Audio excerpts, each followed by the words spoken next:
კაი, გამარჯობათ. მოკლედ. კაი, ვისატყუებ ხა იგივე დღე არის, იგივე 5 წუთის მერე წერ თამოითხრეს. მე 5 წუთის მერე ხო არ ავდებ. შევირო პირაში. მოკლედ, ეხლა ერთი თემა გაგვახსენდა კიდე რა, ამაზეც იმენა რა დაგავი. ტვინი წაიღეს.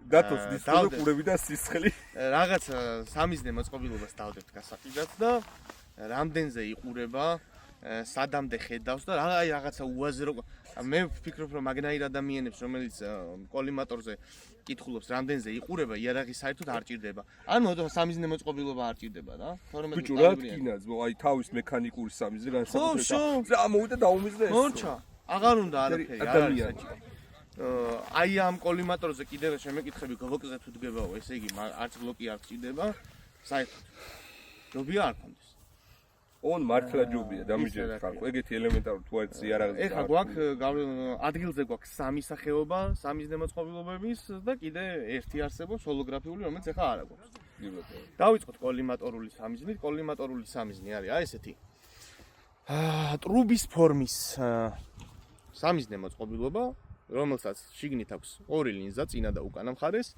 შიგნით ინთება წითელი წერტილი რომელიც აირეკლება წინა ლინზაზე და ამ წითელ წერტილს ხედავთ ჩვენ. ამას არანაირი გადიდება არ აქვს.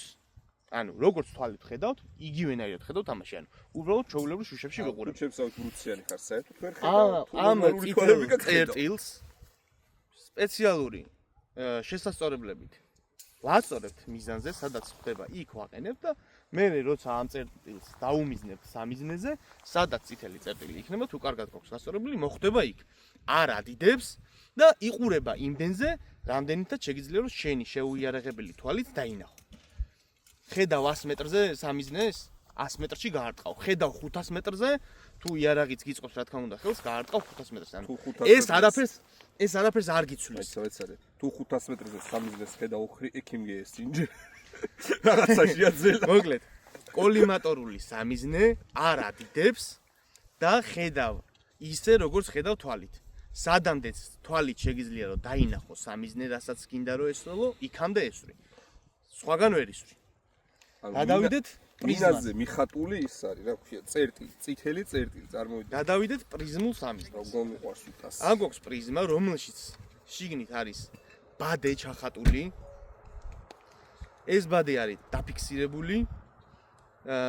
ესეც ეხლა ამ შემთხვევაში გვაქვს 1x-ი, რაც იმას ნიშნავს, რომ არ ადიდებს, დაჟე არ ადიდებს კი არა, ბუნებრივზე ცოტა შორს აჩვენებს. აი ბინოკლში თუ გაგიხედავთ, ოღონდ შემოტრიალებულში, აი ეგეთი ეფექტი აქვს დაახლოებით. ძალიან მაგრამ ესენი არსებობს 3ჯერადი გადიდებით, 5ჯერადი გადიდებით და ძირითად შემთხვევაში არის ფიქსირებული. ანუ თუ 3x-ი გაქვთ, 3ჯერადი გადიდება გექნება ყოველთვის. 3ჯერ მოაახლოვებს სამიზნეს, 5ჯერადი 5ჯერ მოაახლოვებს. ასევე ამაში როგორც კოლიმატორში იდება ელემენტები და ეს ბადე ინთება და რეგულირდება სიკაშკაშე. შეგვიძლია აუწიოთ, დავუწიოთ. ეს კარგი არის მზიან ამბში, რომ გამოჩნდეს და ჩვენი ხო, ორჯერ მაქვს ჩართული ბადე. ნუ იმიტომ რომ რადგან ბადი აქვს ჩახატული შიგნით, არ გვჭირდება დიდად ის რა ქვია.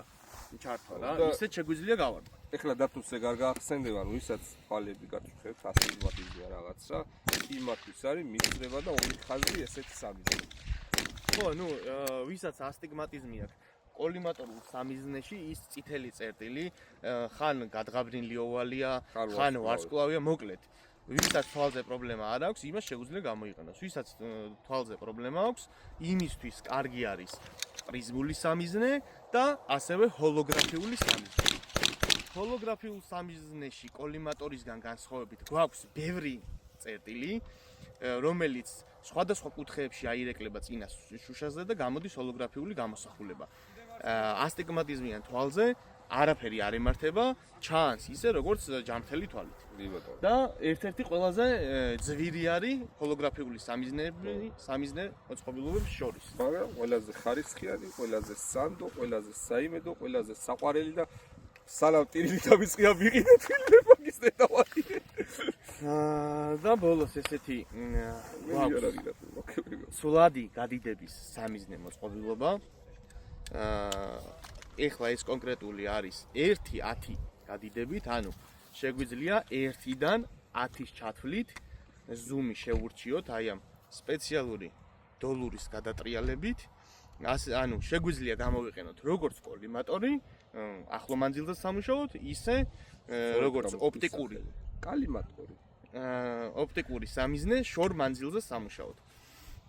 ესენი ყოფილა, მე არ ვიცოდი, ეხლა განმანათლეს, 3 კატეგორია. ეს არის დაბალი რეინჯის რა დავარქვათ? დაბალი მანძილის არსებობს, იმიტომ რომ აქვს 1-დან 10-მდე, არსებობს საშუალო 16-მდე და არის შორი რეინჯის ცვლადი გადიდების სამიზნეები, რომელსაც აქვს 25 და პლუს ზუმი. რა ვიცი. აქედან მაჩხაში ბუზდაინი. თუ გვაქვს გრძელულიანი შაშხანა, მაშინ კარგი არის ამის გამოყენება.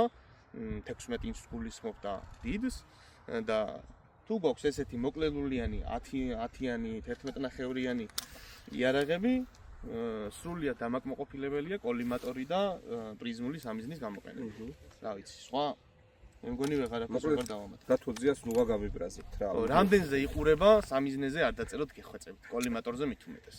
აი, სვლადი გადიდების სამიზნეს რო დავდებთ, იმაზე კიდე შეიძლება რომ რამდენზე იყურება დამიწეროთ. როგორი კითხვა ეც დაახლოებით. შენი ველები წეწანს. გეტყვით რომ 500 მეტრზე იყურება, ან 400 მეტრზე იყურება და ამაზე ვერ გეტყვით. სადამდეც თქვენ დაინახავთ, იქამდე იყურება.